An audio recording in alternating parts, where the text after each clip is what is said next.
जिवंत आहोत पण मतदान यादीत नाही.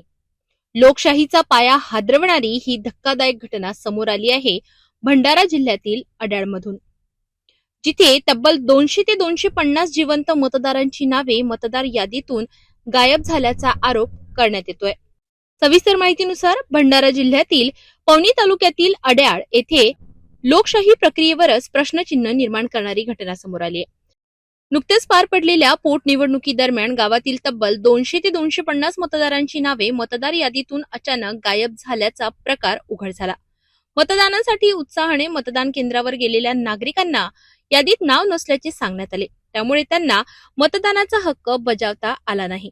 या प्रकारामुळे नागरिकांमध्ये तीव्र संताप उसळला आहे. संतप्त नागरिकांनी थेट ग्रामपंचायत कार्यालय गाठत प्रशासनाविरोधात जोरदार नाराजी व्यक्त केली. यावेळी एका तरुणाने संतप्त होत प्रशासनाला थेट सवाल केला, जर आम्ही जिवंत असूनही आमची नावे यादीत नाही तर आम्हाला मृत घोषित करा आणि मृत्यू दाखले द्या. सगळे जण जे आमच्या वार्ड नंबर 2 मध्ये आहेत त्यांचे मृत्यू दाखला द्या.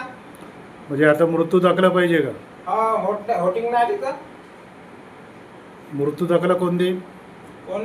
सरपंच साहेब देतील. आता पटवाडी देईल जो करते तो. अच्छा, म्हणजे तू ग्रामपंचायत मध्ये मृत्यू दाखला मागासाठी आलास? हा हो हो. मग आता कोणाकडे मागणी केली? ग्रामपंचायत मध्ये पहिले. या वक्तव्यामुळे काही काळ परिसरात तणावाचे वातावरण निर्माण झाले. नागरिकांनी प्रशासनावर गंभीर आरोप करत म्हटलं की मतदार जागृतीसाठी कोट्यवधी रुपये खर्च केले जातात, मात्र प्रत्यक्षात जिवंत मतदारांची नावे यादीत नसणे ही अत्यंत गंभीर चूक आहे. या प्रकारामुळे पोटनिवडणूक यंत्रणेच्या कार्यपद्धतीवर प्रश्नचिन्ह निर्माण झाले असून नागरिकांनी या संपूर्ण प्रकरणाची उच्चस्तरीय चौकशी करून दोषींवर कठोर कारवाई करण्याची मागणी केली आहे.